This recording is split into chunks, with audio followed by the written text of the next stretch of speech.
Cuando pasamos visita a Constancio, el cardiólogo y yo, a una serie de niños que nos habían presentado para programar las cirugías, fueron 25 o 30, y en el momento que nos dijeron, tenéis que elegir 10.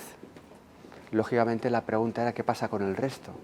Y nos dijeron pues, que habían perdido su oportunidad porque hasta dentro de 2 meses no volvía otra misión. Operamos una cirugía conocida en nuestro medio, que es la transposición de grandes vasos, que se opera en la época neonatal. Pero claro, allí, al no tener los equipos quirúrgicos preparados para poder realizarla en la época neonatal, el niño estaba esperando y ya tenía 2 meses y pico de vida, ¿no? Entonces, el realizar esa cirugía podía llevar unas consecuencias desastrosas para el niño, como finalmente así fue, ¿no? Entonces, la técnica era conocida, la cirugía era técnica habitual en nuestro medio, pero en un tiempo diferente al que habitualmente se deben de hacer. Tienes una urgencia, que se ha puesto mal un niño y no sabes lo que te vas a encontrar. Llegas allí y no sabes lo que te vas a encontrar. Y te encuentras a un niño parado y no sabes cómo sacarle de la parada, ¿no? Pero al final el niño está bien y bueno, el otro día me mandó una foto preciosa del niño, pero fue un momento muy duro, muy duro. Un problema que tuvimos con un niño que falleció en el quirófano con nuestra intervención, teóricamente una cirugía menor, pero allí ninguna de las cirugías son menores, por hacerlas en el contexto en el que se hacen, y bueno, siempre te queda ahí el peso de haber tomado la decisión de que ese paciente se operara en ese momento, que no era su mejor momento desde el punto de vista biológico, de enfermedad, etcétera, tal, de enfermedades concomitantes aparte de lo que operábamos. Un chiquitín que se operó de unas hernias inguinales y que todo fue fenomenal, y volvió por la noche con una insuficiencia respiratoria brutal. Después de estar ahí todo el mundo atendiéndole, hubo que trasladarle a un hospital. 4 o 5 días después, ¿no?, nos enteramos de que había fallecido finalmente. Ese le tengo yo en el recuerdo. Pues lo más positivo y gratificante es ver cómo hemos conseguido en algunos de los proyectos hacer sostenible el mismo. Es decir, que los profesionales locales hayan tenido ayuda, hayan mejorado su formación y hayan cambiado el número de pacientes que han atendido. Por ejemplo, en Nicaragua, después de los 3 primeros años que fuimos, conseguimos que los cirujanos locales hicieran más cirugías que los grupos que íbamos a colaborar con ellos, y que la enfermería, sobre todo, había mejorado la calidad de la asistencia y habíamos conseguido hacer eso que llamamos formador de formadores. Bebés que tenían cierta edad, no eran recién nacidos, no tenían nombre, eran hijo de, no tenían nombre porque asumían que tener una cardiopatía congénita suponía morirse seguramente, aunque les pudiéramos operar. Mi jefe, en un columpio en el patio del hospital, columpiándose como si fuera un niño pequeño, ¿no? Esa imagen de decir, jolín, no solamente estoy yo también fastidiado, yo salí llorando de allí, la sensación al salir era como, jolín, si no hemos hecho ni un granito de arena prácticamente. Tengo una anécdota muy curiosa. Aquí tengo un destornillador de $500.000 y lo explico.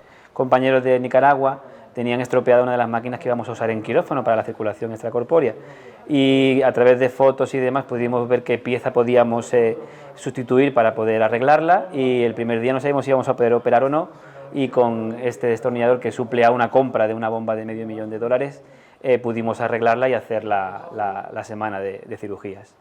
Y yo creo que es una experiencia positiva para esas personas, pero también te enriqueces a ti mismo como persona y como profesional.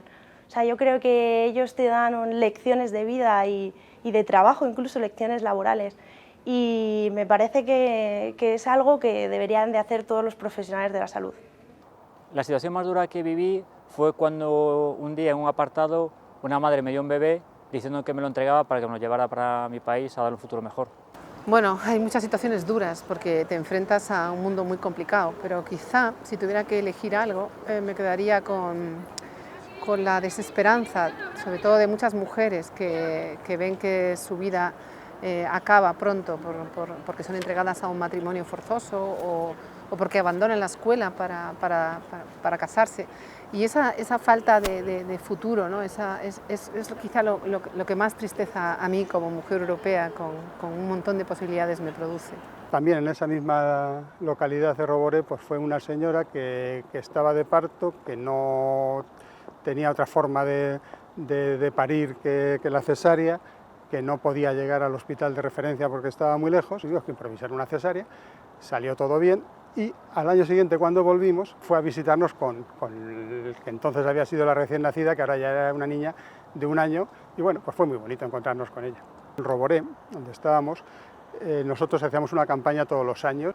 Nosotros llevábamos unos cuantos sistemas de suero, pero ni mucho menos para llevar una campaña de 2 semanas como llevábamos, muy intensa, y no sabíamos de dónde salían los sistemas de suero y dónde salían esos sueros. Cuando ya al final nos despedimos, dimos una vuelta por el hospital para despedirnos a la gente, fuimos al lavadero y nos encontramos que los sistemas de sueros estaban colgados al sol secándose por decenas. Entonces nos dijeron que eran los sistemas de suero, nosotros llevábamos que los iban reciclando. Sí, y con el 4x4 nos llevaba el chofer pues como al sitio donde dormíamos y demás, y notábamos que pisó algo en la carretera y volvió marcha atrás, volvió a pisar ese algo y nos quedamos sorprendidísimos, porque dijimos a ver qué ha pisado y que además lo remata. Entonces se bajó y justo era una serpiente, pero gordísima, se la llevó a su casa de cena y nos aseguraba que sabía como el pollo, la serpiente. Es fundamental ir a otros sitios mucho más pobres y ver lo que se puede hacer. Y nos damos cuenta que todos somos iguales. Somos humanos y tenemos los mismos derechos y eso es muy importante. Eso nos da una contextualización de lo que hacemos que es crucial para seguir adelante y para poder ayudar y para poder mantener la ayuda. El más intenso fue el año pasado en Zimbabue, donde tuvimos una parada y al final el paciente falleció. Y bueno, pues en las condiciones óptimas aquí en España, pues no sé si se hubiese salido, pero te vas con la sensación de que si hubiese nacido en otro lugar, pues a lo mejor hubiese salido. Siempre las más intensas son cuando los pacientes pues no van bien y no salen adelante, que es pues incluso yo diría que más intenso que cuando eso pasa aquí. Para mí el más intenso fue la primera toma de contacto el año pasado en Kenia. Yo nunca había estado en África y la verdad que es un sitio que me apasiona, y el llegar a África y la primera toma de contacto con el hospital, estábamos descargando los bultos y entonces se me acercó 2 señores con una niña de 10 años que me miraba así con los ojos abiertos. Estábamos todos en el grupo, pero bueno, cada uno estaba haciendo una cosa. Pero la niña me miraba así con los ojos abiertos y el papá me explicó en inglés, la niña tendría unos 10 años, y el papá me explicó en inglés que era la primera vez que veía un blanco. Entonces la niña me dio la mano, me miraba sonriendo, me dijo su nombre y bueno, me pareció muy intenso, ¿no?, el estar en un sitio donde no habían visto nunca a un blanco. Y bueno, para mí eso fue un momento especial. Lo que más me llamó la atención fue lo poco que tienen y lo felices que son. Es decir, siempre había una sonrisa en sus caras, aunque a lo mejor estuviesen con la pierna destrozada, con una osteomelitis o con una fractura múltiple, eso a ellos era secundario. Y a lo mejor tienen muy poco, al visitar las calles de alrededor, por llamarlas de alguna manera, porque no son ni calles, no había nada, todo era pobreza, pero ellos con muy poco se satisfacían y la sonrisa en sus caras nunca se borraba. Siempre están muy agradecidos. En cuanto termina la operación son capaces de levantarse muchos de ellos y te dan las gracias continuamente, y los familiares ya ni te cuento, somos como vamos, su salvación.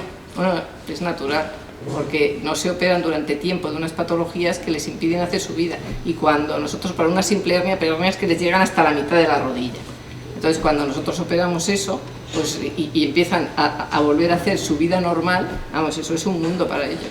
Hemos aprendido que los profesionales africanos tienen conocimientos en su gran mayoría de alto nivel y que a veces no tienen los recursos, pero que con buen apoyo y formación realmente se puede llevar a resultados excelentes.